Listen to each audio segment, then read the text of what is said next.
Ini satu-satunya wanita dari tanah Melayu yang pernah dianugerahkan pingat keberanian George Medal dari King George ke-6. Jom dengar ni. Okey, hari tu masa aku tengah pusing-pusing dekat Pekan Papan, nak buat konten akulah. Langkah aku terhenti dekat satu rumah usang ni, rumah tinggal. Dan jujur, kalau sekali pandanglah korang tengok sendiri, mesti korang nampak macam satu rumah lama, rumah tinggal biasa. Sebab Pekan Papan ni pun dah macam pekan mati kan, dan penuh dengan bangunan-bangunan dan struktur-struktur lama. Tapi depan rumah tinggal kali ni, dia ada satu papan info tau. Dan bila aku baca, serius aku terkejut dan aku sendiri baru tahu. Ini adalah rumah Sibyl Karthigasu. Baiklah, Sibyl ni adalah seorang jururawat. Masa zaman pendudukan Jepun, sekitar tahun 1940-an dulu. Dia dan suami dia, Dr. Ebden, buka klinik dekat sini. Tapi senang cerita, klinik yang dia buka ni bukan klinik biasa. Masa tu rakyat tengah menderita bawah kuku besi Jepun. Dan Pekan Papan masa tu kawasan hitam, penuh dengan pejuang gerila anti-Jepun MPAJA dekat kawasan hutan. Jadi secara rahsia, bukan sekadar dia bagi bantuan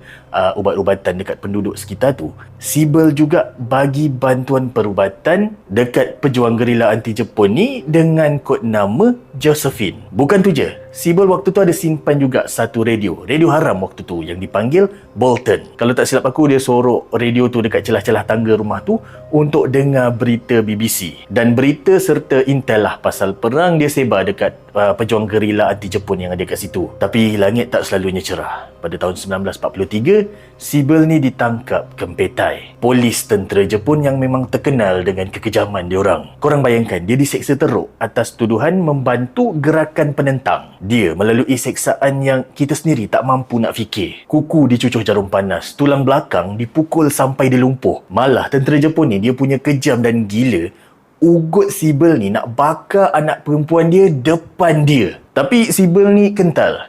Dia pilih untuk tanggung semua benda tu.